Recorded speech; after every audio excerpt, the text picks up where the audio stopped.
up, fight fans? We are back for another episode of The Real and the Rare. I'm your host, as always, Steven Rychel, and joining us this afternoon, this evening, this day, depending on where you're catching us from, is Mhm. Bare Knuckle and MMA Veteran Cut Woman, Corner Woman Extraordinaire, Miss Sheena Star. Sheena, appreciate your time this afternoon, my friend. Yeah, I appreciate you for having me on, man. Extraordinary. I think I've done every job in combat sports to be the announcer. Yeah, yeah, yeah. But before we get into this whole thing, each and every one of our episodes here on the South Florida Tribune is brought to you by our good friends at Fight Wax. Fight Wax is the ultimate skincare and defense. Uh, Helps treats cuts, swelling, scrapes, and abrasions, rejuvenates and restores stress. Skin customers that have used for soreness, stiffness, and recovery. Designed for athletes of all active lifestyles. It provides an ultra silky, non greasy feel, deep hydration for everyday skincare. Help fight dry skin. Customers have used for skin orders such as psoriasis and eczema. And when you head over to the site, make sure you use that code SF15 FW. Save 15% off on your orders.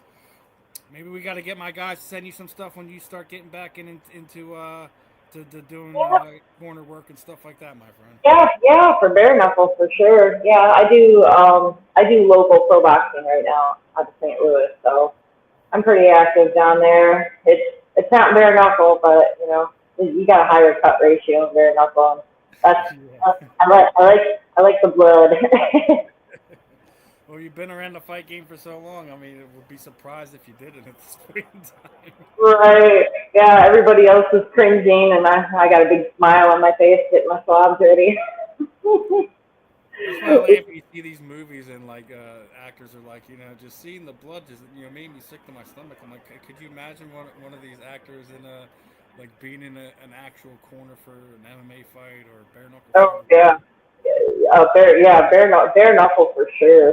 Especially like being in the corner too, because before I had to wear eyeglasses, I wore glasses in there, and they had no prescription or anything in them, and they were my safety glasses because when you get a fighter that's got like a busted up face or like their nose, nosebleeds are huge, and then they're trying to heavy breathing. Like I'll get raspberry spit mixed with blood flowing on my it's not going in my eyes, so they're for protection. Now, How'd you get into doing the whole cut woman thing? Corner woman. You've been all over the fight game. What made you decide to get involved in that aspect? Obviously, you've been involved in the sport, MMA and bare knuckle. What made you decide to go that route as well? Out of necessity, really. At the end of the day, we didn't even have a cutman in like the whole state of Michigan. There's nobody there, and then a lot of the smaller programs, they can't pay, to constantly bring people into Michigan, because travel to Michigan is expensive. The whole state's surrounded by water, so the only real access point to the state is just the southern border. So in order to hire a cutman, they always had to come out of Chicago, and then it just wasn't feasible. So I took courses. I'd go up to Invicta and sit with Stitch and learn from that guy. And I absolutely adore him and appreciate all those times. And some of it stuff taught, and I just I shadowed people that knew more than I did, and I learned from them, and I just kept my practice up, and I became really good at it. And I really thrive in that area. I'm calm, cool, and collected. Like I got like this ADHD brain that is can be like hyper focused during chaos in chaotic moments. I was an EMT before. I came from a medical background already, so I already had that aspect to that. And that's how I got started with it. We didn't have one. I wanted to learn how to do it, and that's when I started doing it. And then I started, really just I was everybody's cutman in the entire state of Michigan.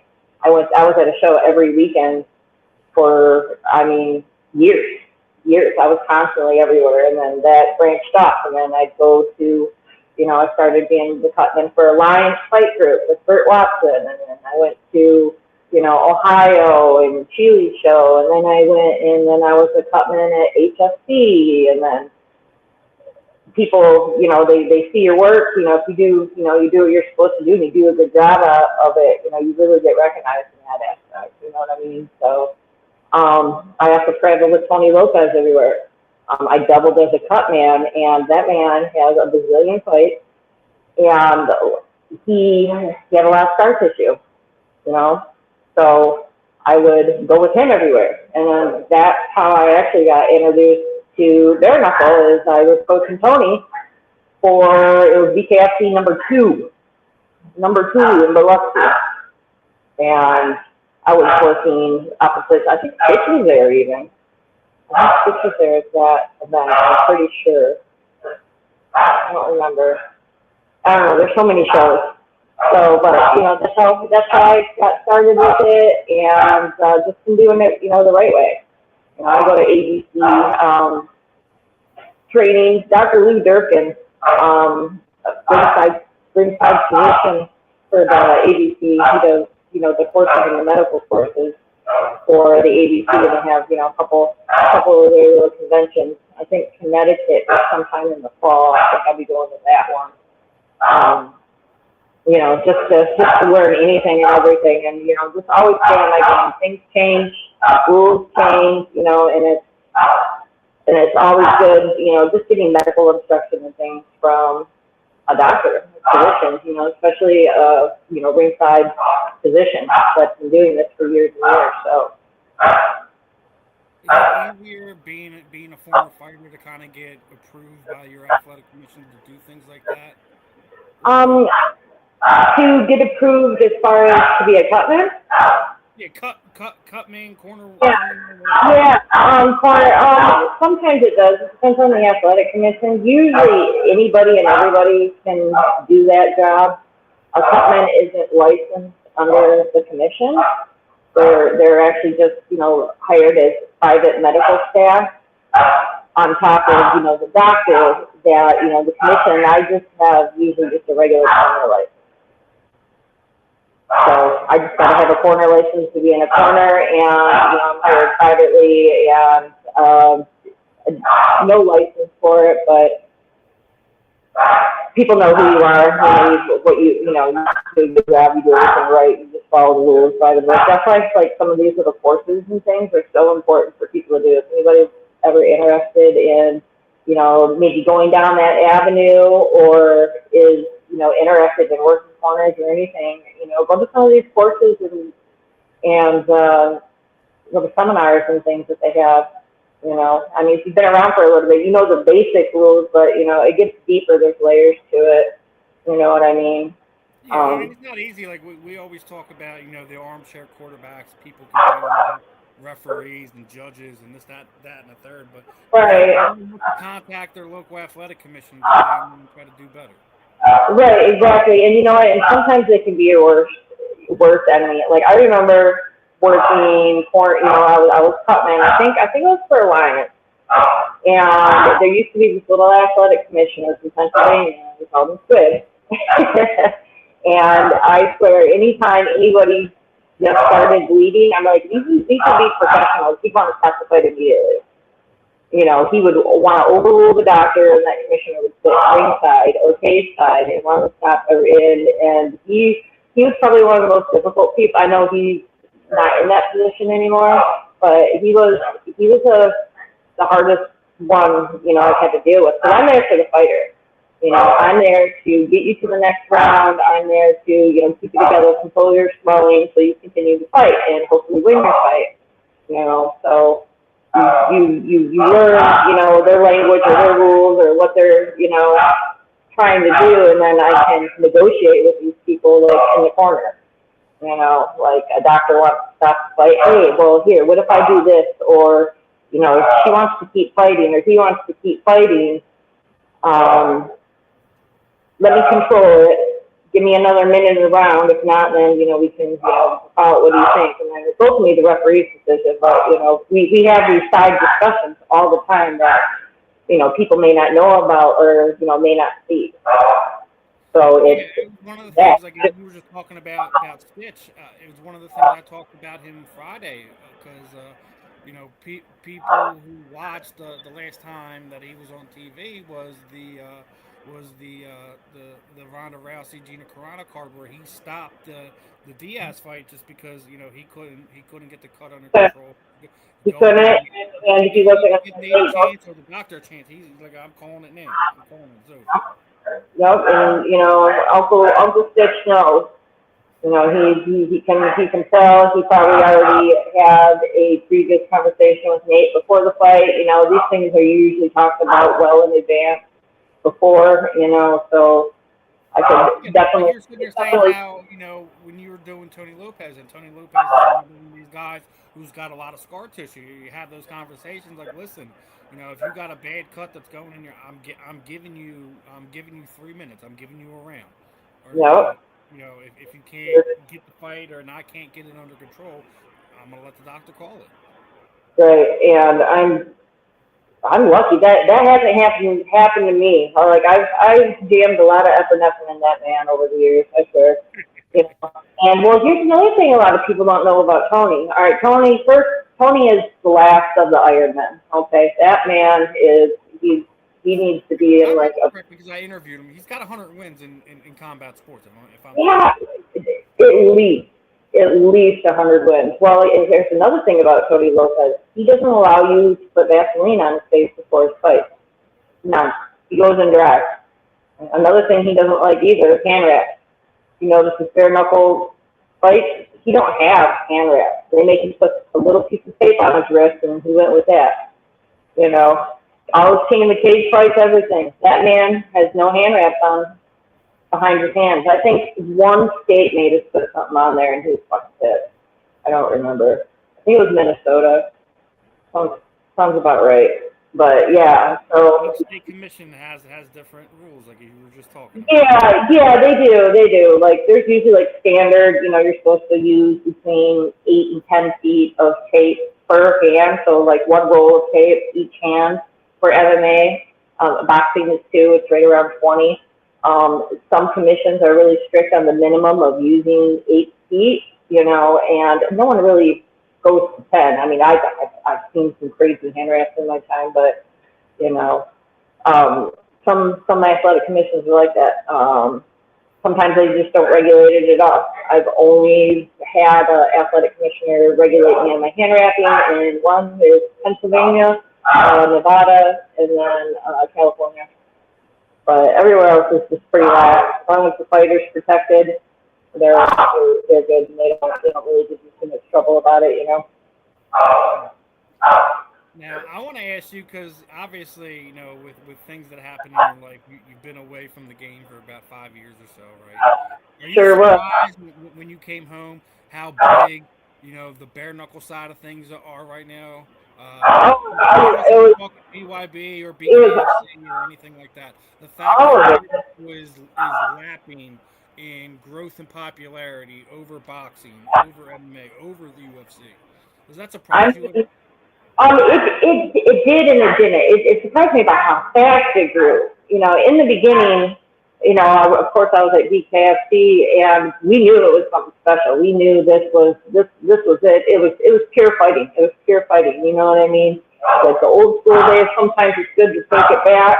We love the timing of the rounds, all of that. So like I knew it was gonna be big eventually, but and I stayed in contact with people. Like I got athletic, like people stayed in contact with me the whole time. You know what I mean? Once they figured out what really happened, I had a lot of support. I'm getting, current champions right now at BKFC. They're writing me letters, and sending me pictures, and so I got to watch it grow just from I call it my little Hunger Games film. I was in a Hunger Games zone for a couple of years, but I watched it from there, and it was beautiful to see. They got a lot of hard-working people at both promotions. Like I remember, frickin' Timbo selling his bootleg DVDs that he used to burn from tape videos in the backyard with the rope, with the fucking trees and shit. People tend to forget Jorge Masvidal also fought in that same CD you're talking about, that burning the Yeah, Kimbos fight. Jorge Masvidal fought on that same one. Made it all the way to the UFC. He's got his own promotion now. So much, yeah. so much has grown in the sport in that small period of time. It's crazy. Sorry. Okay, Your gotta dad add. wants to get involved. Yeah, he wants me to pick him up, but I'm not going to do it because I don't want to call and chew on my headphones and just, be a pain in the butt. I'll get him down later. But yeah, no, it was really great, and like it was emotional too, because it wasn't always easy in the beginning with Bare Knuckle, especially like if you competed in it, people said we were dumb and stupid and reckless, and they were always down talking Selvin, telling him it's not going to work, and this is stupid, and you're wasting your money, and it's no one's ever going to do this, and they just kept with it, man. Perseverance and resilience for sure, and they worked their ass off. You Yeah, know, I think the thing that I like, one, I don't like the interpromotional bickering right now that I've seen from both sides. I don't like sitting there people saying BYB doesn't exist and that's bullshit. That's BS. I don't like sitting there saying, oh well, built his promotion off the back of the old UFC fighters, which is completely false. The only UFC fighter that in my opinion that came from there that has even won a championship is Orlovsky and Rothwell. yeah, yeah, right, yeah, Other than that, they're just exactly. a couple fun matchups here and there, but like I don't think that Yeah, it was built off of the back of the UFC fighters. I think it was built off of the back of some of their homegrown fighters and some of the MMA fighters that didn't have, no one knew who Christine Fieri was 6 years ago. She was in Lions fight and no one cared about her. She's the queen of violence right now. No one could take that away. yeah, From her. yeah, exactly. And I think she was like 1 and 2 as a pro Yeah, amateur. like her MMA career wasn't a whole lot to talk about, but you could see who she was when you were watching them fight. Yeah, I knew her from Invicta. I knew Misfit before BKFC. That's like my day one homie. I will always support her. I got so much love for her. She is so hardworking and driven, and that's why she has what she has because she works for it. Nobody The gives her. other one is Lorenzo Hunt. And you know what, Lorenzo too. No one, You know, no one talks about him enough, in my opinion. He's a 3-weight champion. Are you kidding yeah, me? He's a and toe truck you driver know that what? just stumbled all upon it because his relationship with Mike Perry, and he's a 3-weight champion right now. In my opinion, he should be the biggest star in bare knuckle, in my opinion, right now. Yeah, he's so great, and he's worked so hard and overcame so much.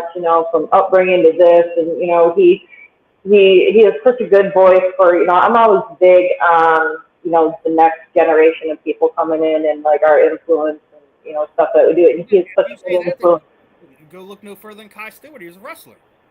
Right, exactly. You know what I mean? It's these people that are sharing their story, just like Lorenzo. He went, he got a shit end of the stick and ended up in a facility too. There's other fighters that there are a couple that are champions right now that have also been there, but I'm not going to out them and put their names out there either. But you know what I mean? If the Like person's already spoke about it publicly, you don't have to add anything. But like Lorenzo's one of the one he doesn't he shy does. away No, from his me either. You mistakes and know. things like that. That's what I love about Lorenzo. Yeah, and And he doesn't care. BKFC didn't get built off the backs of fighters. That is, if anything, they were able to breathe some life into some of these guys that thought we were at the end of the road. You know what I mean? MMA is fucking hard on your body. It is, and everything that this sport is around, anybody can do it. Your young guys can do it, and even getting older too, especially a lot of these heavyweight guys. Heavyweights are naturally slower, so they're able to, they don't have that expiration date as much as the other people. But sometimes MMA just isn't your thing. It's hard, you know what I mean? Like me, like I'm double jointed. You know how many? And my arms are long as fuck. You know what I mean? So I would always get them tangled up and whatnot. But I mean, BKFC was built on the backs of about 20 people who worked their ass off in and out put away their, took time away from their family and just really worked day in and day out. They did it for a long time, and now they're successful. So they should. I'm so proud of all of them. I Yeah. want to, I was gonna go say back. I got love for Mike. I got massive love for Dave too. Like I think they all Mike's a good guy. I and that don't. was along the line of my next conversation. Now, well, so much has changed. Like, if I told you when you came home that the pay per view model in combat sports was going to be completely dead, you probably would have laughed at me. Yeah, But you know what? I myself, I'm glad I'm not having to pay $100 for pay per view and shit. I agree too. The stream and what I am glad too is a lot of times the streaming sites that you already own or where you're going to see them on. I see a lot Yeah, of people like sitting there saying, "Oh, I can't watch Bare Knuckle." I'm like, "Yes, you can. Just turn on Prime." yeah, Most everyone already has a Prime account, right? Turn on yeah, Prime; it's on there. yeah. It's one of It's the the largest. accessibility now of combat sports compared to where it was 10 years ago. I think is Right. the other thing why we see the growth in it as well. Hmm. It's accessible now. You don't have to have a lot of money to watch some of them. And sometimes the apps can be a little finicky. They got to put it together a little bit good. But the Prime, I mean, that's Amazon's a giant. You know what I mean? They should be able to handle anything that they throw at them. So I think that's an awesome move, and I'm pretty sure they'll have good success with it. Yeah, I And we're think. gonna have what the tournament next. I think it's next year or 2028 that they're gonna do on Fox too. So Okay, yeah. See, I mean, it's doing I mean, big things. it's not big Fox, but at the same day that's how you start to build a partnership as it is anyway. So again, smart Right. move by Dave and the guys over at Bare Knuckle. And Yeah, another smart move happened, over the last month with the merger of MVP and PFL. I think yeah. PFL has a larger footprint overseas than a lot of people give them credit for, and I think that is going to be a good relationship moving forward. And they've been doing it for a while. You know what I mean? So it's like as long as they take good care of their people and they're running Don't good forget that events. PFL used to be World Series of Fighting, and they also bought out Bellator as well. So it's like if you think about it, that's three different promotions, right? Mm-hmm. No, Obviously, some people leave, some people stay.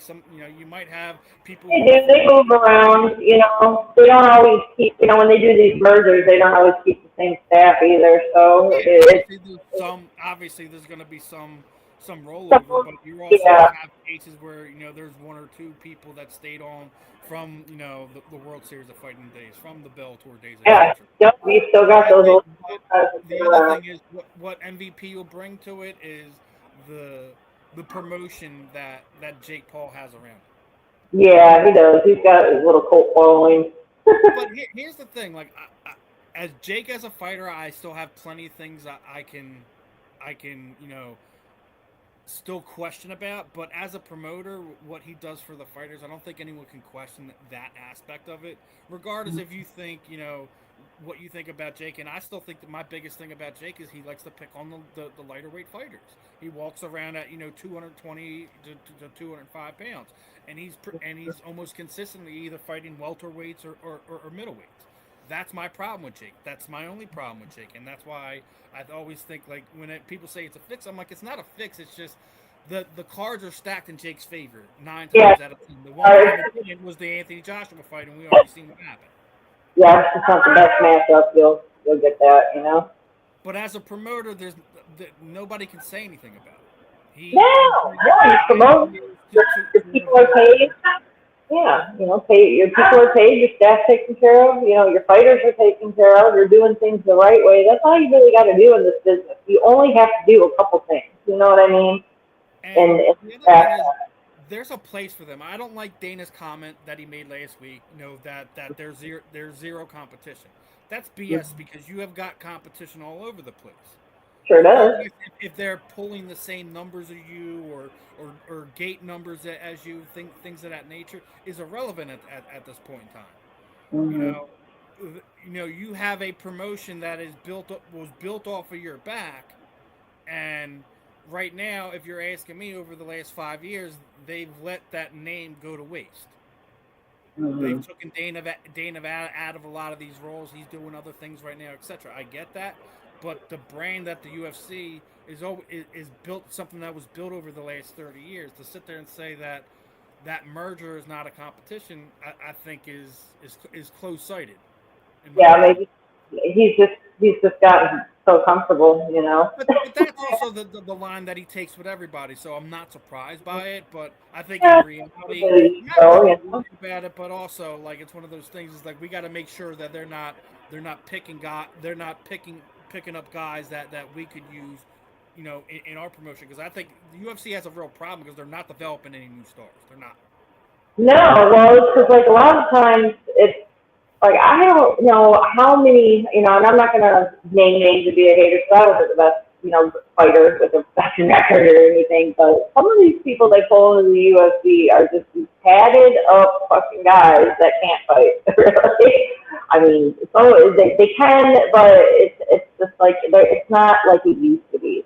Back in the day, you had to take tough Go back. fights. Let's just say we go back 10 years. There was never an event that anyone wanted to miss because there was just stacked with fighters that you were That's invested right. in. Whether Because it the was fight, win or lose, you wanted to see that fight. I you can't know, and say they're that. And no, because I they're got a developed. UFC event coming to Philly here, right? There's Right, one Philadelphia fighter on the card, and there may be three other fighters on the card that I even know of. And they're right. wondering why they're having problems selling tickets. I'm like, well, you have no homegrown fighters on it. When you have 5 or 6 Philly fighters or Philadelphia area fighters that you could have put on the card, both Joey Pfeiffer and Sean Brady are taking wrestling matches instead in that time frame. So Mm. the fact that they're not selling tickets is a recipe of their own disaster, in my opinion. I remember Bellator always rolling through town and fighter like if you wanted to fight on Bellator, you had to sell at least 100 tickets. It was like in the fucking contract. You had to sell tickets if you wanted to fight for Bellator. So I mean, you got to be your own promoter too. So it's hard being a fighter. Not only you got to train, you got to diet, you got to make sure you're on weight, you got to try not to get injured. The But best also and you have to build your brand up because you can't yeah, expect the promoter. it's You can't right. expect the And promoter to do that for you anymore. yeah, right, and that's especially these higher level guys, like you gotta. Some people stay busy, I don't. I feel really bad at Misfit like that for as long as she did. I like that's rough. That's rough. Like when this is your full time job and you're I have a training day. problem with the fact that she's being shelled, regardless if you say it's lack of opponent or lack of a named opponent or whatever. That's not her job to find that. That's your job as a Yeah, promoter to find it. The fact that we're minutes, sitting here and it's almost a full calendar year your number one female fighter is fighting, that's a problem. and I've seen a lot of different things when it comes to people like fitness. Sometimes people price themselves out. I'm not saying that this is pricing yourself out, but No, but once you get to people a do certain those level, things. I think regardless, I think she should be getting $1 million a fight. In my Yeah, opinion, she's earned she. that right. She's I earned that right. remember. I remember we were so pissed when Van Zant got signed for $3 million. We were like, "What the fuck? Fuck that fucking." But here's the thing: she built her name to that point. She By built showing her her popularity butt around for herself. $1. I don't think that number quite it puts it there, but Uh, she had name value to bring to it. yeah, but And even it if just it's mostly just as a female fighter, as a female fighter, she's she doesn't have to, miss it. She is just she doesn't show her tits and ass, and she's not up there, and that's got to be the other side of that. wearing fucking lingerie to the weigh-ins, and I'm not knocking anybody's hustle, but it just seems like it's hard for females to compete out there because then you also have the sexualization. And men, they don't do that. Y'all just show up in your fucking boxers, weigh and get done, man. Women are, it's like it's so much more stigma and shit to it, and it's fucking horrible. What I don't like is the bickering upon that too, because then you'll see, like, all right, some of the pre-fight stuff that went down with Jessica Borga and Christine prior to their catchweight fight that they had last year, and it was Mhm. like that. Jessica was just using the her sex appeal to get her to a point, but Jessica don't really push that side of it. Does she make posts? Yes. Does she get people to engage that way? Yes. But that's also, I don't think there's a problem for her to engage people that way. And when it's not like she's sitting there like pulling it out like full freaking blown triple X videos on those pages. And you know what? If they can do that and they're successful with But I don't it, think, yeah, I don't think we should have the other fighters sitting there saying like, oh, well, that's all she does. That she's mm, an OF fighter. She's not a fighter. yeah. Period. That's complete nonsense. How I mean, if you they can listen, be if you both. got it and you got people interested in that, and that's another source of revenue for you, go and get it. I'm not going to tell you not to do that, but I don't Me, like the fact that we're sitting here tearing down another athlete because that's what they do. you know, I never wanted to. I never did that. I never got. You know, I was. I don't. I'm not in with the WWE. But that's not what your personality is. It would I've come never off as been. simply fake to somebody like you, right? Yeah, you know, like if I don't like you, I'll talk some hella shit, but you know, not really. At the end of the day, like you know, it was just never my style. I didn't like it. I always thought it was a But I bad guess look. that's where it is as fighters. Y'all don't get paid enough as it is, and that's what Right? creates that You avenue. know, Because you even see former UFC champions here, who has the one of those spicy accounts. She's doing like Uber Eats and stuff like that in between fights. Y'all don't get taken care of enough. So however y'all get it, whether it's through sponsorship, partnership, or if you have one of the adult style pages, or like however you facilitate taking care of your family, making sure that you have everything you need to go into a fight camp, etc. I'm not gonna knock anyone's hustle on that one, nor am I gonna judge them for it. right? No, no, me either. You know, I really don't. I really don't. I won't. You know, say, oh, that they ain't shit because you know this that. You know, Daisy's different. I'll make fun of her just because. Well, That's no, but she that's can also accept because Paige wasn't a great fighter. It didn't matter. that, right? So The other part didn't matter, but the fact that she had one fight in bare knuckle and was gone, right? yeah, but Now, she's now, now, if you and now, what was the other thing? The other thing was what, slap fighting. She did one fight in there, and then she's gone. yeah, you know, it's just So it's a, you like know, it's an it's one of attention these things. thing, you know what I mean? I don't, who fucking knows? She's gone Paige now, might be the so. most well-known, I guess, OnlyFans fighter, but Mm, I think at the end of the day, she did that because that was the biggest avenue for her. That well, she had more of an income and following through that than she did, as being a UFC fighter, as a bare knuckle fighter, etc. And I'll tell you what, that Team Alpha Male video is what got her popular.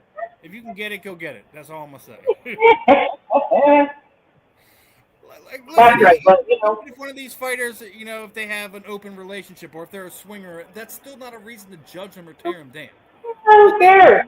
It ain't affecting anybody else, you know what I mean? It's not like, you know, kindergartners are coming to these events, even though it's like a family type deal, and Yeah, it's whatever. There's worse places in the world, I guess, you can take your children to, but it's it's fighting. Like we fucking fight. It's a blood sport. You know what I mean? Like it's not all rainbows and unicorns and shit over here. You know, everybody's hungry. Everybody, you know, needs some bread. So we're gonna, you know, they're gonna knock their hustle. You know, just don't sell drugs to kids or you know, fuck with the disabled or animals or anything. You're good. I don't give a fuck what you do. You know, it's not affecting me. So. listen, it makes me neither lesser or more inclined to do an interview with somebody to support a fighter because of one of them having an adult style page. I'm not like, listen, nobody's perfect, and if that's something that you can get a steady stream of income for, go do it. I'm not gonna tear it down. Well, we're not exactly ethics university either, so it's okay. Yeah. Right, right. But that's the And part, you know, the appeal. So it's hard, you know, people. We're real. These are real. These are some of the realest motherfuckers in this game that really you'll ever meet. You know, just yeah. like But yeah, that's what it fucking is. Like, like Matt I want Series. the real people. I want real fighters, real connections, real conversations, and that's why I've been doing this as long as I've been doing it. Just being Right. able to connect, fan bases together, promoter with fighter, fighter with sponsor. That's why I do this at the end of the day. Not for the clicks, not for the likes or anything like that. I could care less about that. I really could. But at the end of the day, it's about these connections, and I think that's why the combat sports world is completely different than any other sport we come across. You athletes are the most accessible, easiest to reach out and talk to, etc., than any other sport, than football, than Yeah, basketball, hockey. I mean, we're so diverse. You know what I mean? You got poor kids, you got rich kids, you got white, black. All the colors of the ethnicity rainbow. From you got people coming from different environmental aspects. Single mom homes, two family homes. Adopt.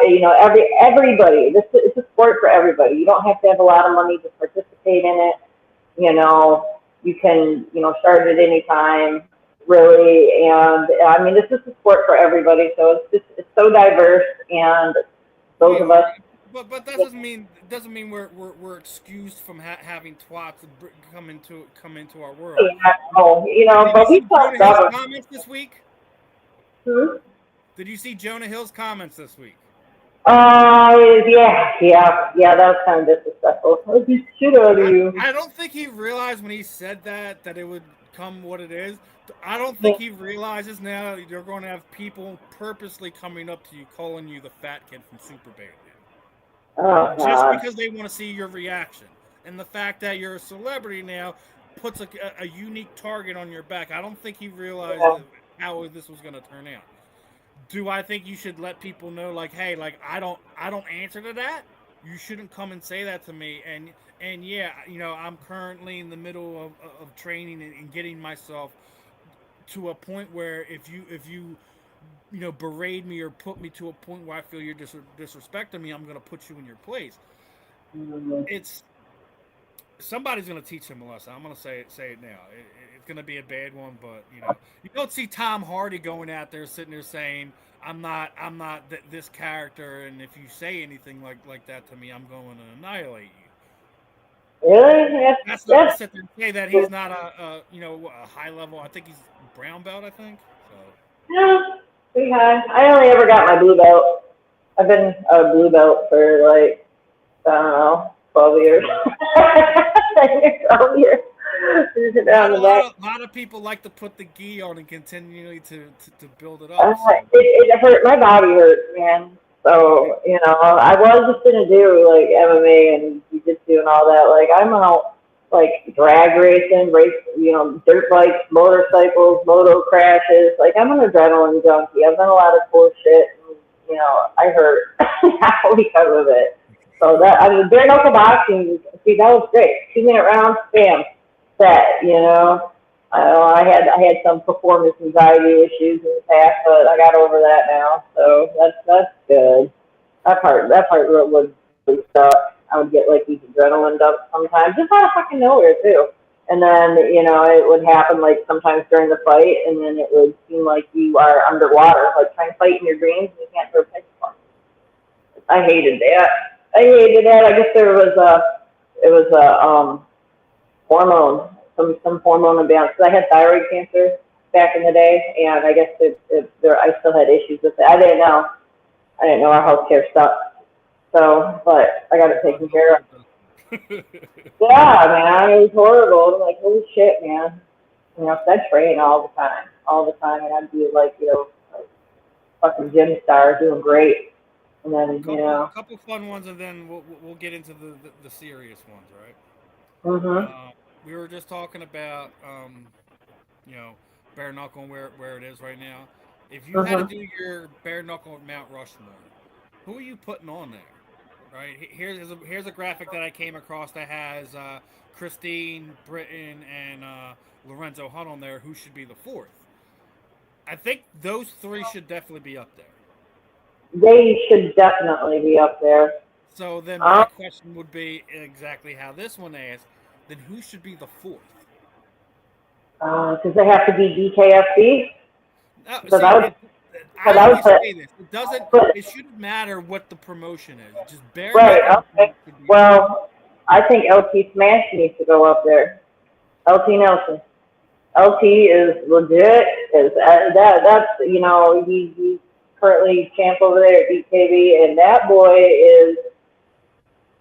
Sometimes people are just born naturally good fighters, and he's one of them. He really is. His like he's got the Tom Brady quarterback IQ, but apply it to fighting, and that drive and everything else. Like getting his fucking teeth knocked out, and like, oh fuck it, here we just spit him out, and I'm gonna keep going. Like you can't train that or teach that. That's just something that's inside of you, and he is he's just so successful for it. He is just a super good fighter, and I'm really impressed by that kid.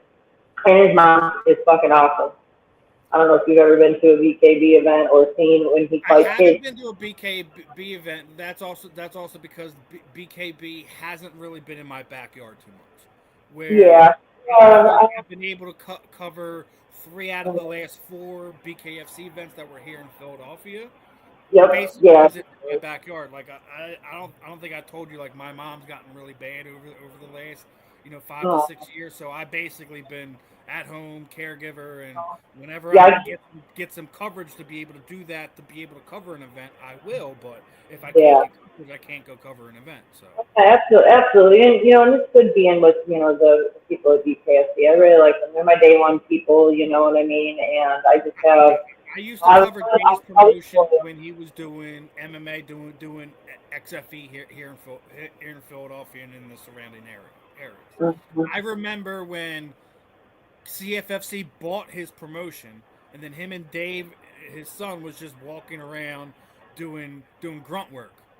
Right? Mm-hmm. And so I'm like, hey, what's going on? Like he's like, listen, my contract's up in like 6 months. Keep your eye out. We're gonna go down to Florida, and we're gonna start up this bare knuckle boxing thing. I didn't even think anything of it at the time, but here we are, like 8-9 years later, and arguably the second biggest combat sports promotion in North America. Yeah, and they're always. I'm glad these people have somewhere to go. You know what I mean? Because you're always going to have like the top tier. You know what I mean? You're always going to have like. That's what I'm saying. I think that's why I don't play that whole promotion. Yeah, I mean, they're like, oh, BKFC's in competition. I'm like, no, I think BKFC's in competition with the UFC as far as viewership and. You're saying that BKB couldn't compete with Bare Knuckle. I don't like that conversation. I think they've built enough for what they do. They do sell out arenas. They do have amazing fighters under contract. They do have amazing champions that are great human beings out there. So I don't think it'll ever happen, but I would absolutely love a UFC Pride situation with BYB and BKFC to see who's the best bare knuckles in the world. I think that would do great. I just don't think you're ever going to get those men in those rooms and then talk about separating money in between. I think the best fight would be watching Dave and Mike work together. I don't think you know what I mean? But I think fighters-wise, I think it would be great because then you could really truly say that I'm the best, 155-pound bare knuckle fighter in the world. I mean, I think it would be cool. I think we're blessed to have 2 awesome, bare knuckle promotions that are keeping somebody active. You've seen that former UFC fighter LeVar Johnson started a bare knuckle promotion out in California too. It's great. I mean, let it grow, and it gives all these people somewhere to just be active and maybe make it at. I think the more places a fighter has a chance to fight, get exposure and make some money, the better. I don't think that it's a bad situation for anyone, regardless if we're talking about LeVar. As long as you're doing it right, you know what I mean? Whoever. Like BKFC, I fought for them, I cornered fighters that fought for them, I've worked for them, they always treated me good, they treat their staff good, they treat their fighters good, and I can also say the same for BKB with Mike. Mike, he takes very good care of his people, you know what I mean? They both do. Mike always makes sure, his fighters, at his event, they have their check as soon as they walk out of that ring. Like, it's literally in an envelope when they're getting their post-fight medical, right after their fight in the back. You know what I mean? He's doing it right. He's doing it right. He hires really good staff, best fight doctors, got all the same referees. I don't like that stupid triangle phone booth, but other than that, he runs good. He's got a whole team of people. They're doing it right. So that's all you got to do. That's all you got to do in this business. I don't like the online banter back and forth. Instead, I think it's a bad look. I don't like the idiots that are going back and forth, sitting there saying, BYB isn't a real promotion. Oh, they're not real competition. Or then you see these fluff pieces by other writers sitting there saying, oh, well, BYB is the biggest promotion in Bare Knuckle, which is absolutely nonsense. I think. Yeah, I like what Feldman said. Did you hear what Feldman said the other day? He didn't trash talk them at all. He's like, no, I think they're great. They're doing good. They're good at bare knuckle boxing. That's what he said. We do bare knuckle fighting. It's a little bit different. You know what I mean? He was just kind of like separating the two. You know what I mean? And he's like, nothing but respect to them. I mean, he was super classy about it. He didn't trash talk them. He didn't trash talk the promotion or the people that fight there or anything. I was under contract with Feldman when I fought for BKB. I fought for BKB too. I fought Chris Knuckles Stanley there, right in the beginning of the pandemic. Gabe could easily go about things and say, like, listen, I'm going to block that because that's a competing promotion, and he doesn't not allow these fighters to have those opportunities. And I think that's another thing where I think that these guys just get it right. Yeah, Feldman let me go fight for BKB. I was still under contract with him. It was the beginning of the pandemic. Everything was starting to shut down, and I'm like, boss man, I need money. Can I go fight here? And he was like, yeah, absolutely. Go ahead, please. Make sure you take care of you and your kids. Think about shit. So, they're two good guys on both sides. Maybe things will be different in the future. They're both doing things right. They both take care of their people. People can go back and forth and, they're a little bantered. That's fine. It'll get old eventually after a while, and then maybe we'll see it plateau, That's all you can hope for is that, some of the nonsense stuff kind of just dissipates and disappears, so to speak. Mm-hmm. But loyalty's always going to be with BKFC. They're just my day one people. You know what I mean? Like, I'm loyal to those guys. I don't want to be anywhere where they're going to trash talk my old boss. I like Feldman. I like the family. I like everybody there. You know what I mean? And I would, and I like Mike Duckett. I like Mike. I like Mike. I like that promotion too. So. I guess I just got a good experience everywhere. I don't really got anything bad to say about anybody, honestly. I think I'm proud of all of them. There's a lot of them. But let's kind of get into the one thing that we knew we were going to wind up talking about is why you've been going for the last 5 years, right? Oh, okay, yep. So I unfortunately had a bad run-in at a pub. I played a song on the jukebox that had rap in it. It was Corn and Ice Cube, actually. Great song. Well, I had some good old boys on the other side of the bar that didn't appreciate that very much. Started yelling racial slurs at me and, calling me an end lover and, everything else. So, me with my mouth, I went off on them. I'm like, you sons of anarchy, mofos, wannabe bikers, whatever. I wasn't even there long. I was there like 45 minutes. And one Corona, I went to order some food and you know what? I wasn't even having it. I dropped my mom off for brain cancer surgery that morning. It was COVID. They didn't let me go in the hospital, so I'm thinking she's going to die because that same operation killed my grandmother, like 8 years prior. So just wanted to go sit down and be normal. Well, I ended up going outside, and one man, they followed me. They followed me up. They were fucking, oh, you think you're a hot shit type shit. I'm in my mom's Jeep. Okay, mind you, my normal daily driver was an 82 F10 Blazer. Okay, like I had a choke knob, everything on it. I'm trying to leave and figure out how to start her vehicle. So, you gotta like push down on a brake pedal and hit a button on the dash or whatever. Like I never drove that shit before, so it took me a minute. Well, the one man, he will grab me out of the vehicle, and thank you, Terry Shaner, my hot keto instructor. Wrist lock, down, pop his elbow backwards, kick him in the side of the knee. Finally got to get out.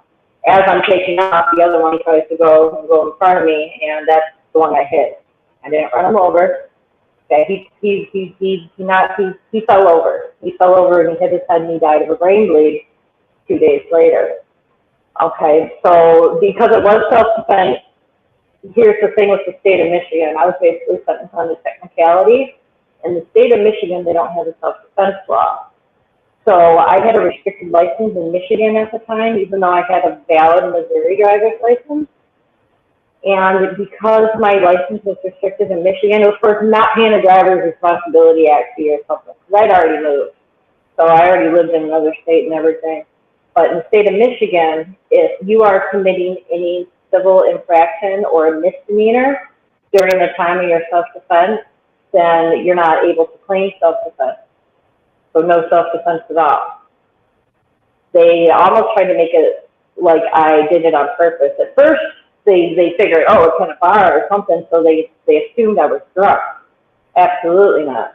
I went and had my blood drawn and everything right after the incident, and it was literally under impaired driving. I sent you, a picture of my toxicology, and it was 0.04%. So I mean, it is right there. If anybody knows anything about BAC levels, 0.08% is the illegal limit, and anything higher than that is that's when you're drunk. No, I literally.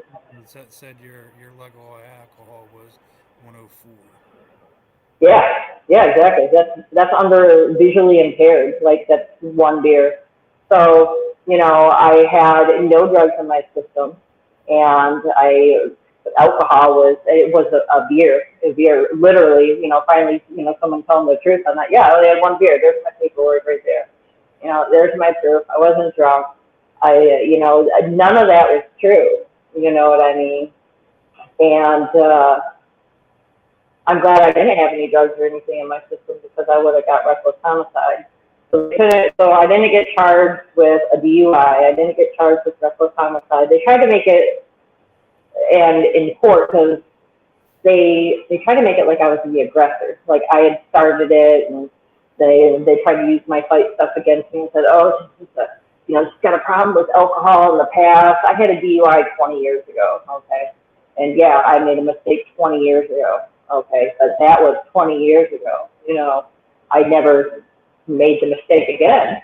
I fucked up one time, long time ago, and I was fucking young. I was having a hard time, because my kid's dad got murdered. So, it was a rough time for me. And I fell short, and I got a DUI back in like 2011. You know what I mean? But that was that. They tried to say I was just like a violent fighter and a violent person, and like they showed pictures of my fighting and everything else. I brought in, I actually had the lieutenant from the county did a character with it for me. Like saying, hey, so I used to train cops. And MSP, I used to go, Lieutenant Glenn Bailey, he was also Alana Jones's MMA and boxing coach. To go there to Lansing, train cops. Like I had, it was like going back and forth with these people trying to get anything to stick. With this person, and I did feel remorse. I was absolutely saddened, you know what I mean? Like I didn't even hurt anybody. I was trying to get away. I was scared. I wasn't trying to fight anybody. I'm not that fucking stupid, you know what I mean? Like I'm not gonna try to go fight 3 guys. Fuck out of here. I was leaving, trying to leave and get out of there. The prosecuting attorney said, oh, she's not remorseful. And, I'm like, well, the psych lady, I got paperwork here saying, yeah, she's very remorseful. She doesn't blame anybody else but herself. I took responsibility for what I did. Yeah, I broke the law. Shouldn't have been there. And, it happened. They were not good people, I'm not going to say the man's name, or and I still try to have respect for the family. You know what I mean? Because it's not their fault what their choices their people do, but he had every drug in his system, every single one. It was like there was meth, crack, and marijuana, and he was like super drunk. BAC was super high, like all fucked up on a stolen motorcycle with a stolen license plate, and like all this bad shit. You know what I mean? The other guy had a gun, and I'm like, yeah, he had a gun. I was getting the fuck out of there. But he didn't pull it out, and he didn't draw it and point it at me. So they said there wasn't an immediate threat. Intent, but you seen that he was carrying. Yeah, they were trying to pull me out of my fucking Jeep. I had the guy's finger marks on my arm the next day. Like, they took a picture of it. That's how, you know what I mean? Like, there was no good intent about it. Sure, the other guy didn't pull his gun, but I've seen that. I always check the side pieces, you know what I mean? Like, I travel too much, and I'm a girl. I'm always hyper vigilant. I always look, you know what I mean? I'm always looking for shit like that. And according to them in the state of Michigan, they said I should have shut my door, locked my door, and called for help, 911, and waited in my vehicle for law enforcement to show up. And the police post in this particular area is like 30 minutes, it's minimum 30 minutes away. Okay, it was out in the middle of fucking nowhere. Podunk, hills have eyes type shit by where my parents lived, because I was checking on my mom's dog. And I had her Jeep. And, I didn't think anybody was seriously hurt, so, I've talked to police officers. Here's another thing. They interviewed me for like 3.5 hours. My police report was literally 3 paragraphs long. They cherry-picked the fuck out of everything and just put what they wanted in there to secure any conviction that they could get. And I think it was something crazy. It was like $18,000 to hire my own investigator to do that. To like actually investigate, for real. I passed the lie detector test. That cost me $1,200. Didn't help me one bit. I hired an old state police guy. He worked with state police down in Saginaw. Came up to Grayling, gave me one there at Crawford County when I was there. So I won a couple appeals. They oversentenced me like by 3 years. I'd never been in trouble before, really, besides like that DUI that I had back in 2011. I didn't break the law, and none of that. You know what I mean? Never anything like that. So it's unfortunate. Fortunate accident, it's a tragedy. Really, don't do stupid shit. Basically, and that goes for everybody. I've been sitting there saying for years, like, there's no point to go to a bar unless, like, you're single. Yeah. At this point in time, it's easy to go home, buy a couple bottles, buy a couple mixers, buy a case of beer, whatever. Yeah, for sure. This was coincidentally, it was also the first weekend that Governor Whitmer opened up Michigan from COVID. We was all shut down, fucking COVID, for months and months and months. And it was the first weekend that she opened up, but she only opened up northern Michigan. And she left the lower half of Michigan closed down. Fucking everybody came up north, so there's people around everywhere, and I'm just driving past my mom's house, and it's in the public open, and I'm like, oh my God, let me go in there and feel like a human, or you can just feel normal for 5 seconds. That would be great. In 6, 7 months, whatever, lockdown, COVID, and I was having a bad time. I was going through a divorce. I was still in the process of moving to Missouri.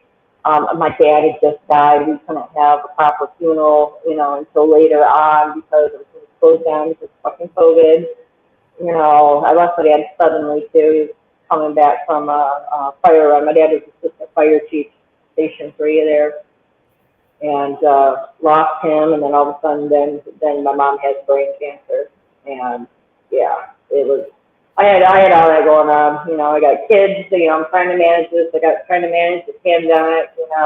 Everything else. Dropping, mom off for brain cancer surgery that morning, going to check on her dog, and innocently want to just stop by a pub and just have a beer and get, you know, a burger, and that's all I wanted, you know. It, I'm sure you. I'm sure you're. You know, after the thought of like saying, I should have just went to the 6 pack store, grabbed the case, and went home. I didn't even want to drink. That's the thing. Like, you know, I didn't really, I didn't drink at home. You know, I would drink after, like, maybe I'd have some after events, you know, partying with fighters, whatever, after events. I didn't do that all the time, you know. I didn't have a personal life where I'd go to bars and shit. I never did that. I couldn't. I had 2 kids and I always had to fucking work. Or if I was training, you know, you can't drink alcohol while you're training for fights. You know, you can't absorb protein and all sorts of nutrients. You know, alcohol inhibits your body from being able to do that. You know, but yep, pandemic hit, everything shut down. Yep, I had a hard time. I know a lot of other people did too. You know, and it was a hard time. A lot of people when that It, happened. it was, and you know, I was tired. You know, I'm not making excuses for myself. You know, I fucked up, and it was just, No, but also it's like one of those things. It's it one lets thing know when why. You it's know, a one lot of, thing when you mess up and unfortunately there's a loss of life, but there's also another thing to try to railroad people and just try to hammer somebody down as much as you can, because a yeah, lot of times like you know, and people know this, like especially if you never really did anything like that, like a lot of people they can't survive being in those type of situations. Something bad happens to them. They're not built for that. Luckily you're a fighter, so you probably had some situations that people probably didn't want to mess with you, but you also had the other side of that coin where like, oh, well, she's a fighter, let's see what she's really made of. yeah, you know, you'll get that sometimes too. Bars are never good for fighters. You know what I mean? Because sometimes people think it's cool, and then other people, you know, like, ooh, they, you know, the egos and tough man, and you know, then they want to fight, and they get out, yeah, fuck all that. I ain't got time for that shit. You know, I mean, I don't, I'm not One of these interested. situations where this has spurned you from the state of Michigan.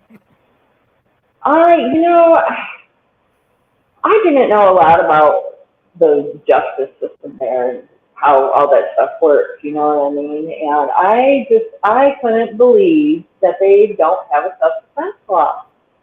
Like if you're defending, you know, that's why like there's incidents of people there, like burglars breaking into people's houses and then getting hurt by the person that lives there, and then they're able to sue the homeowner for Yeah. them beating their ass if they have any sort of a weapon or anything. And for breaking in their house, like, bitch, you broke in my house, I beat your ass, and then now I'm getting sued for assault because I beat you up in my own home. Fuck that. That is the most A lot of times asinine. you see these situations where you have some of these young kids and they're running with the wrong people, doing the wrong things. They break into somebody's house, and one of these homeowners, puts them down. Yeah, you And know, you have the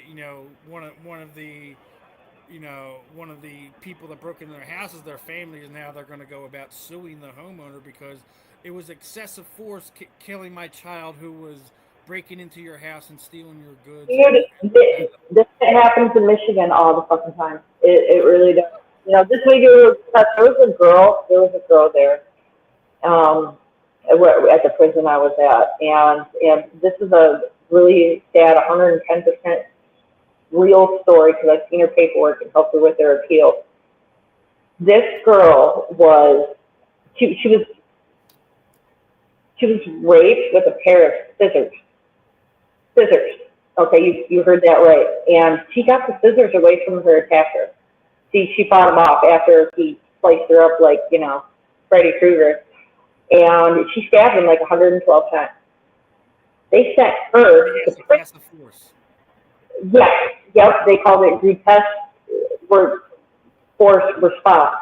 And she tried to do the insanity, like, hey man, I wasn't in my right state of mind. I was getting raped with a fucking pair of scissors. You expect, you know, or it,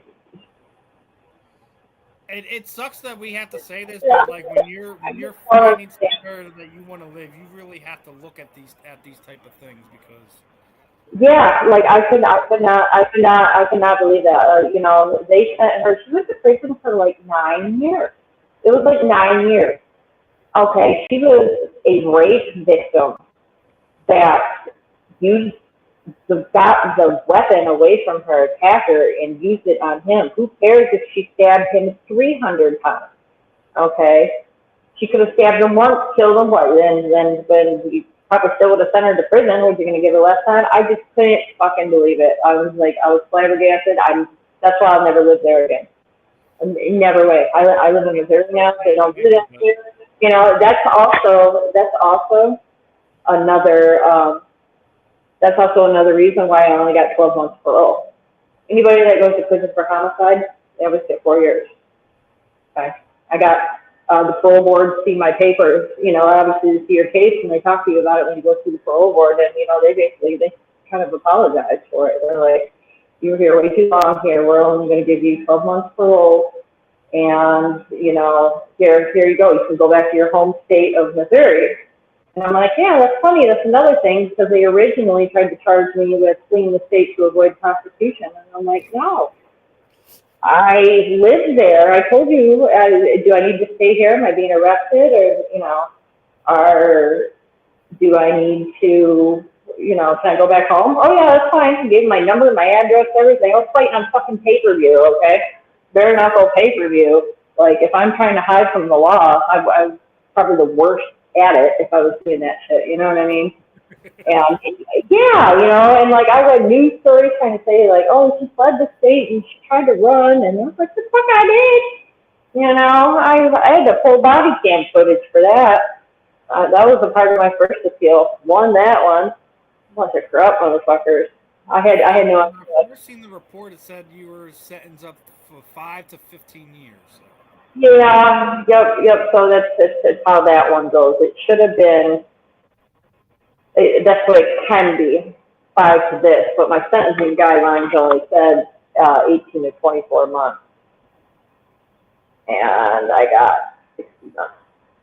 It's exactly 5. That's what the prosecuting attorney wants. Come to figure out, oh man, his cousin's with the guy that died. So like that wasn't a conflict of interest. It's those small town things, you know, or like the undersheriff. Yeah, the undersheriff, his brothers with the judge, and these people involved in it. Yeah, so you know, it was just, and it was an election time too. You know, and it was still COVID, so it gave them something to put in the news, and it was just stupid. You know, I felt, you know, the worst I felt for my kids, because they had strangers on the internet that were like telling them this horrible, this shit, bullying these minor children on Facebook. You know, people just they're sick. They're sick and they're fucking disgusting. You know what I mean? And that's horrible. It's horrible. But you know, I did a lot of good while I was there. My job when I was at the prison, I was a prisoner observation assistant. So I would sit with prisoners and people that were having a rough time, that were on suicide watch. That's what I did. I talked to them and counseled them, you know, because they don't want to, they want to talk to another prisoner, another fucking person. They don't want to talk to no psychiatrist or anything. And, you know, sometimes they lose their children. You know, they lose family members, or they just get there and they have a hard time coping with it. And so that was a mentally taxing job, but I did that at night. I did that for 8 hours a day, like six to 5 days a week. And then, you know, so I was able to help a lot of people in that sense, you know. I think that's the best respect, you know, I could really do for, you know, the family of, you know, the man that passed away, is to just do good. You know, my time wasn't in vain there. I did a lot of good, saved a lot of people, you know, and I would talk to like a lot of the younger girls too. You know, some of these young kids that, you know, didn't have very much time or struggle with drugs and addiction and this, and, you know, sometimes they just needed that good, positive, older person, like a mom, you know. So, you know, able to help out a lot of those kids. I watch out for the, you know, watch out for the old lady, so the hood rats didn't try to steal from them and rob from them, so I protected the old people. So I had lots of grandmas in there. So, no, took care of the grandmas. We're No, getting to that age. I'm getting a whole lot of gray in here too, so I'm getting. yeah, it's all right, man. Took care of the grandmas. You know, it's Michigan. They send everybody to prison. So there's old ladies in there for car accidents, for just being on their prescription pill medication. Granted, they probably shouldn't have been driving because, you know, they're just old and couldn't really do it, but they didn't have a choice. You know, so Now, it's a few more before we wrap this one up. okay. Now, since you came back, you know, I guess the Women's Basketball Association has kind of grown Oh up my a lot God. over the It's last grown, handful of years. it, You know, it, it, grown up 'cause more it looks like recognizable stars, things of that nature. But it I looks think like it's Steven dead Rychel right has now. been kind of crazy with it. Yeah, well, I mean, right now it looks like they're growing a penis. Well, no, and they're putting an end to that already because Fucking you thank know, God. as soon as a couple former NBA top picks sat there and said, "Listen, I'm going to declare for the WNBA draft next season," all of a sudden they're going to have uh, uh, an upper management meeting and what they're going to declare what's going to be a woman, what's not going to be a woman. I'm like, hold on a second. I thought y'all just sat there and let one of your head coaches say support trans kids. First off, there was no such thing as trans kids.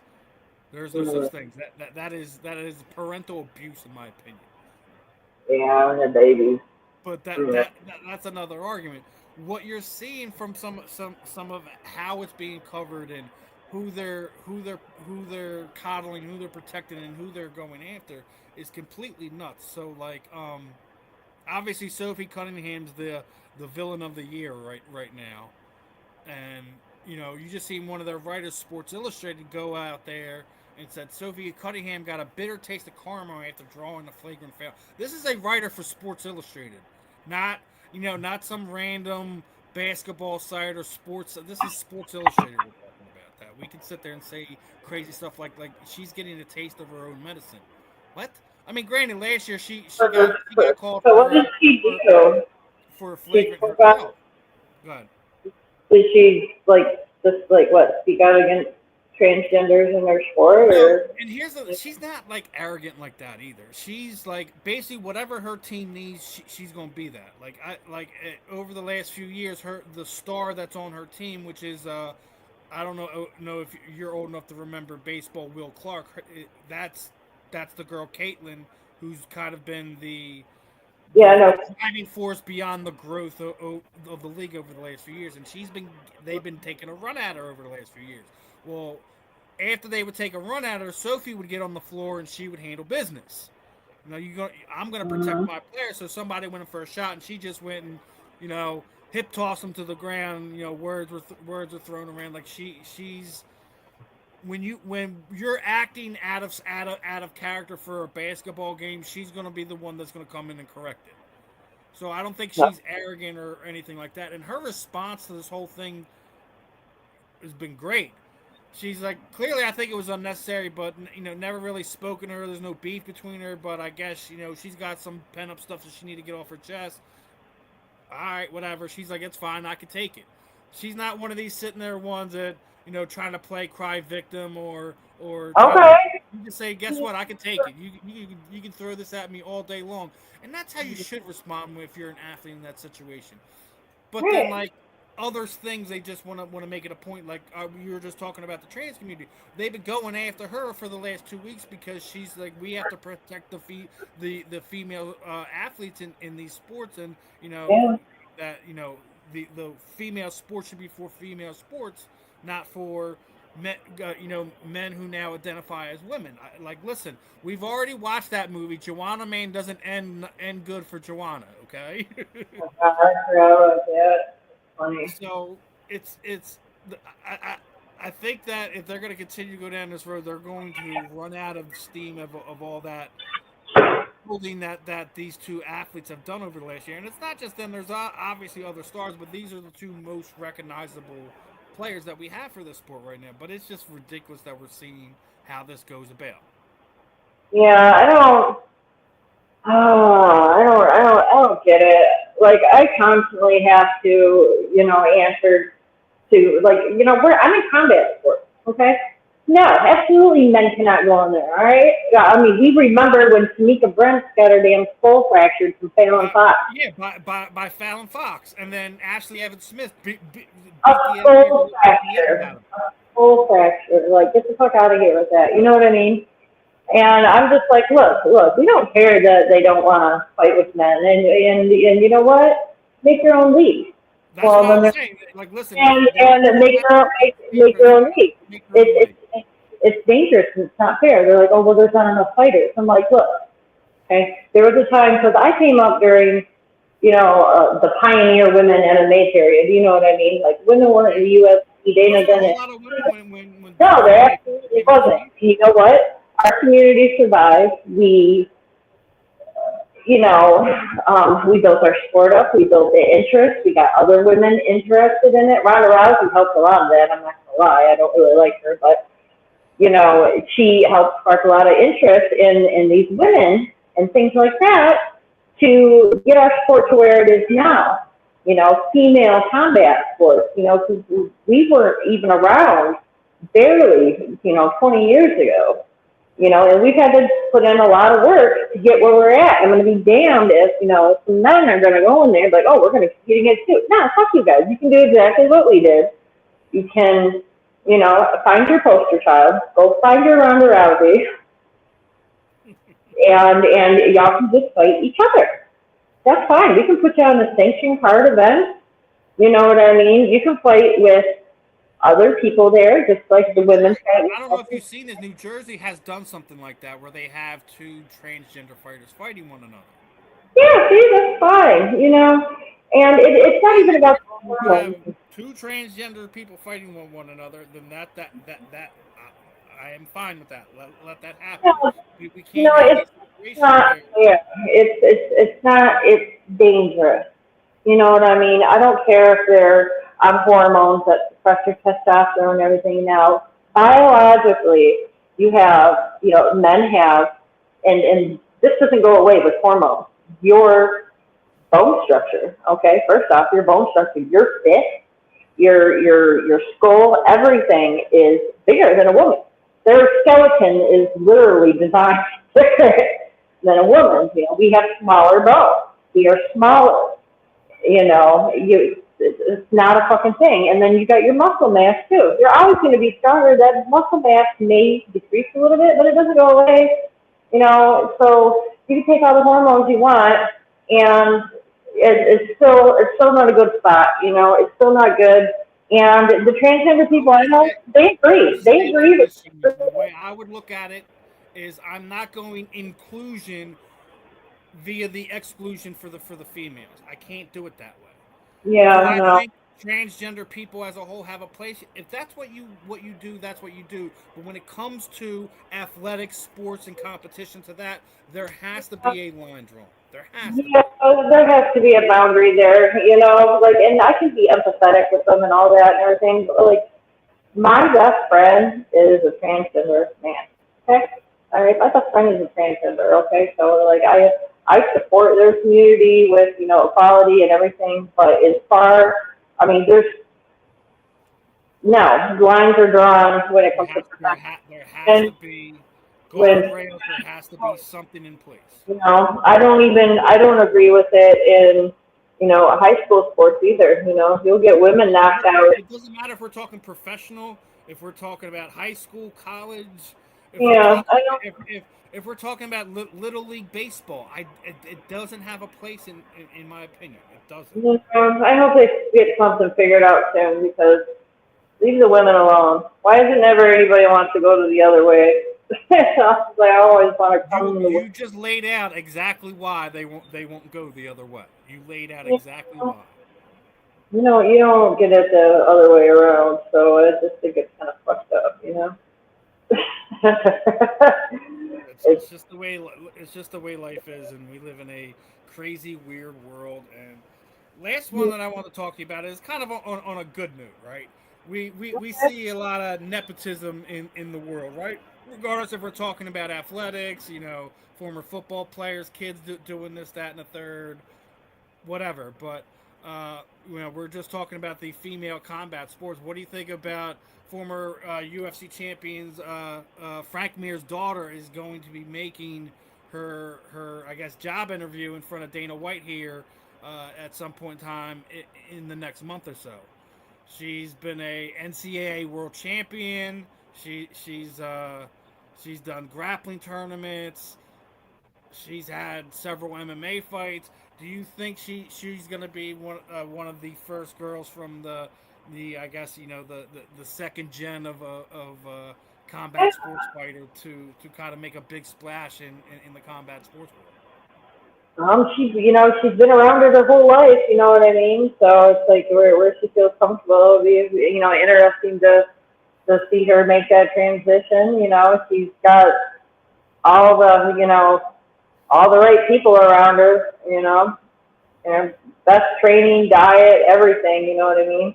Like people back in the day, they didn't have that too much, you know what I'm saying? So it's just that as the sport evolves, it's like the science and the everything that is around and involved is. Yeah, I'm definitely looking forward to it. I was definitely a Frank Mir fan when he was coming up, when he was doing his Oh thing, multiple championship runs. It's going to be interesting to see how Lady Mir, Miss Bella Mir, is going to fare when she has her opportunities. She just captured a NCAA wrestling championship against the number one ranked wrestler this past year when she was. I don't even think she was ranked in the top 20. So I think that's a big feather in her cap. She's been doing everything she needs to do. Being that her dad has been the level of athlete that he was, as you were talking about, she's been around it for so long. So yeah, she may only be 19, 20, 21, 22 years old, but she's been around it for 10 plus years or more. Being the fact that her dad was a high level fighter, so I think it's going to be interesting. I think there's going to be people gunning for her. But I think that comes with the territory regardless. I hope she's successful, and I hope this is somebody that we're talking about in another 5 to 10 years because how well she's doing. She'll do good. We'll see how she handles the pressure and everything. So everybody's different, and that if you know what I mean. You can when somebody's been cracked or broke, they can be tough and do all this other stuff, but this MMA is a whole different animal. We'll see how she takes the pressure, the promotional pressure, the media, everything that is involved with that. And she's going to go in there with a really strong wrestling base, and that's one of the best bases you can have, especially in that sport, is strong wrestling background, which she has on a collegiate level. She has the grappling background too. So the only real question is if she has a good striking base, the mental level and cardio is kind of the only other question she really has to answer. I mean, sometimes they don't even have to have good striking. You just have to have okay striking. If you got good jiu-jitsu, you got good graphics, good wrestling. At least has halfway decent. I mean, look at my least favorite person, Ronda Rousey. You know what I mean? That bitch can't strike for shit. Okay, but she did really good. That's what she did. You know what I mean? Listen, not a lot of people like Ronda, but 9 times out of 10, the stuff. You're gonna add her. Yeah, she's a lot. I love that for her, but I know one person who's going to always have a disdain for her is probably going to be Chris Cyborg, because Chris kind of feels like she was painted in this way by Ronda and then never got to have the fight. Hell, she's trying to get a fight with Chrissy Shields right now. Chrissy Shields trying to find every excuse under the sun not to fight her. They were training partners. They used to train together. Chris Cyborg and Shields. That's where the whole thing kind of developed from, because I think Chrissy got the best of Cyborg in a sparring round, but since then Chris Cyborg has won multiple boxing championships. Most of her fights have been in boxing, so she's been working towards this. They had a run in, I think, about like 2 years ago, where they're literally arguing about the weight. and Chrissy Shields was like, it was like saying, "Look, I'm gonna have to cut off my butt if I'm gonna have to make that fight, regardless of what it is. Do a one on one, right? Do a boxing fight and an MMA fight. You find the weight, you make a catch weight, you make it happen. That's a super fight. I think fans would be interested in, I rather think it'd than the spectacle that we got with Gina and Ronda a few months ago. be. Yeah, I think I love Chris. If you've ever met her or anything, she's just a wonderful, wonderful human. Chris Cyborg, I I had love the her. I had the distinct pleasure of meeting her when they shot Fight Valley because it was here in the Hmm. tri-state area. So like Okay. we got to meet Chris. My daughter got to meet her. Chris was showing Oh, her that's how to awesome. hit the bag and stuff like that. She's a That's so awesome. genuine She's loving person. Yeah, exactly, and you cannot not love that lady.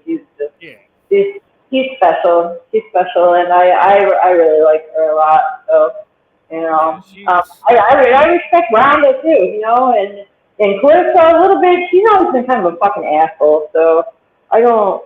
I mean, I respect her as an athlete and a boxer, and she works hard and shit, but she's just a bitch. She's a little racist too. yeah, and I think that's why. I don't really like that. When I had my pro debut in at Risen, Yeah, she was going. It was at the same exact time, the same year. She was going to the Olympics, and the newspaper under the sports had both of us on there. Michigan MMA fighter going over to Risen, and then they had her for her Olympics, and she was fucking pissed. She made so many like nasty comments saying I don't want to say like this page was a white girl and like just and tell me I wasn't deserving because I fought MMA and it wasn't real fighting and boxing was that. It's just fucking, she was just a dick. And I'm like, okay. Instead of like, hey, women power, look at us, we're doing things, you know what I mean? She chose to be a fucking asshole. even if he doesn't like your sport as a the fact that y'all from the same state, city, etc. Y'all like Michigan support one another. Like at least on That's that how I level, feel. we don't respect the sport, and that's why I find it funny that she's even had MMA fights, and then go on Ariel Helwani and lie and say you broke your arms both times you had MMA fights. If she broke her arms, then it would have been news everywhere. Right, so I don't I'm know. She's with always, you. I respect her accomplishments, but Chrissy Shields as a person, not the yeah. fighter, is not somebody I want to have a conversation No, I don't, that put a bad taste in my mouth. I'm like, really? with. I can't blame you for that one, my friend. I can't. It's just, I'm just like, here I am. We can like make a great example, and well, it's all right, I fine. don't know anyone who would want to look up to her as a role model, seeing Yeah, I have to take care of her family and shit. So and good then for her. and not just that, not just like how she talks to people, is how she looks at her fellow fighters. Anytime anyone tries to put her in a conversation with anyone, she immediately tries to tear that person down. Yeah, Whether that's, it's Chris Cyborg, whether it's Alicia Bumgardner, whether it's freaking Lita Ali, she finds a way to try to make herself the most dislikable person in the room. I don't get it. I don't. sometimes I think it shows strength and toughness. Screw with her. Flint's rough. So Mm-hmm. it is what it is. It is what it is. But she'd be a lot more likable if she wasn't a fucking asshole. So if you're watching. I agree with you. I think she would probably be definitely more liked if she wasn't an a-hole. Yeah, that's right. I'll say it. Fucking But bitch. as we get ready to wrap this one up, Sheena, as we're Yeah, almost an hour and a half into this, I know. I talk to you forever. You're cool as fuck. You're fine. time flies. Time flies, my friend. But I always kind of throw the proverbial microphone over to you. Anyone you'd like to thank, give a shout Um, out to, send some love to, any parting messages to our listeners today. The time is yeah, yours.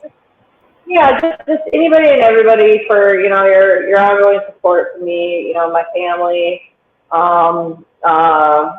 The people that have been there with me through my incarceration. Once everybody found out the truth, I got a lot of apologies and whatnot. So, and I just thank everybody for their support. I came home. I got right back to work. You know, everybody is so welcoming now, and I just really think the community. I think the media. I think just all my people. You know, I love you guys.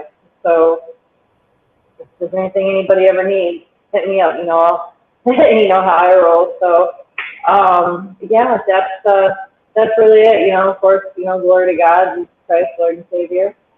Um, and you know, be good to people out there. And you know, one parting way, always think about your actions and keep other people in mind. You know, your bad decision can affect the lives of other people negatively for a very long time. So just try to be mindful of other people and don't be so selfish like I was.